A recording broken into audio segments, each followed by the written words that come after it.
तुम्हा सगळ्यांना माझी विनंती आहे, इतक्या मोठ्या संख्येनं तुम्ही सगळेजण जमलाय, कारण सुभेदार मल्हारराव होळकर त्यांचं सातारा जिल्ह्यात गाव होतं होळमुरुम. मेंढ्या राखणाराचा पोरगा हिमतीवरती किती पुढे जाऊ शकतो, मेंढ्या राखणाराचा पोरगा स्वतःचं स्वराज्य निर्माण करू शकतो.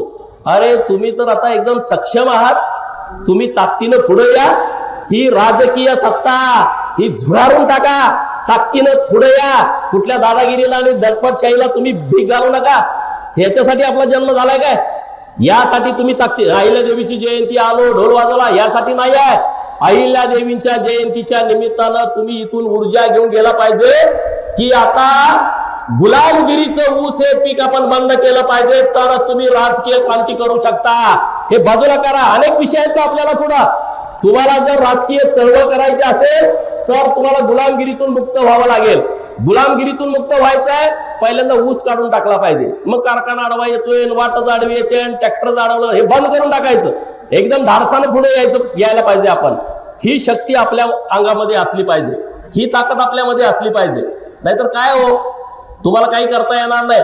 अरे डांगे साहेबांचा आदर्श घ्या ना. काहीच नसताना त्यांनी क्रांती केली, या राज्याच्या कॅबिनेट मंत्रिमंडळामध्ये गेले, विरोधी पक्ष नेते झाले आणि सांगली सारख्या जिल्ह्याचे पालकमंत्री झाले.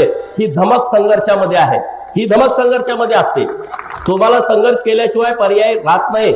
आज इतकी आपल्याकडे सांस्कृतिक ताकद आहे, इतकी ताकद आहे. हे वेगळंपण आहे आपल्याकडं, हे वेगळंपण आपण जपलं पाहिजे. ही ताकद आपण लोकांच्या मध्ये पुढे घेऊन गेलं पाहिजे.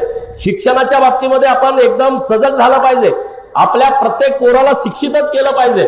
हे बाकीच्या विषयात सोडून द्या. मेंढपाळांच्या वरती एवढा अन्याय होतो. मेंढपाळ बांधवांचं मी मनपूर्वक आभार व्यक्त करतो की या जयंतीमध्ये मोठ्या संख्येनं ते उपस्थित आहेत. मेंढपाळांना रोज त्रास किती होतोय, लोक विनाकारण मारतायत, गुरासारखं मारतायत, कुऱ्हाडीचे घाव घालतायत, दगड डोक्यामध्ये घालतायत. कारण काय? नुसतं शेतात आले, पिकात नव्हे शेतात आले.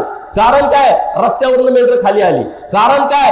बंधाऱ्यामध्ये पाणी प्यायला आले. काहीच नाही, गुरासारखं मारताय. पुढच्या पिढीमध्ये धनगरांची पोरं मेंढ्या राखणार नाहीत.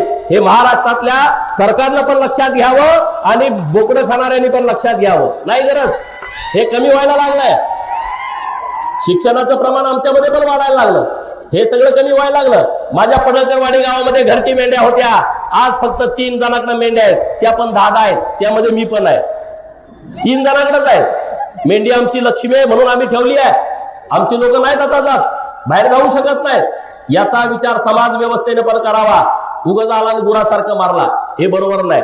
आरक्षणाची लढाई आम्ही लढतोय आणि 1,00,000% ते आरक्षण मिळवण्यासाठी जी काय ताकद लावावी लागेल ती आपल्याला लावायची आहे. त्याच्यासाठी आपण संघटित होऊ, त्याच्यासाठी आपण ताकदीनं पुढे जाऊ. त्याच्याबद्दल चिंता करण्याची काहीच गरज नाही. आपण त्या विषयामध्ये सगळेजण एक दिलानं एक मनानं आपण पुढे जायचं आहे. आज इकडे यायचं म्हटलं तर बरेच सगळे म्हणजे अरे गोपीचंद बऱ्याच दिवसांनी येतोय. मैंने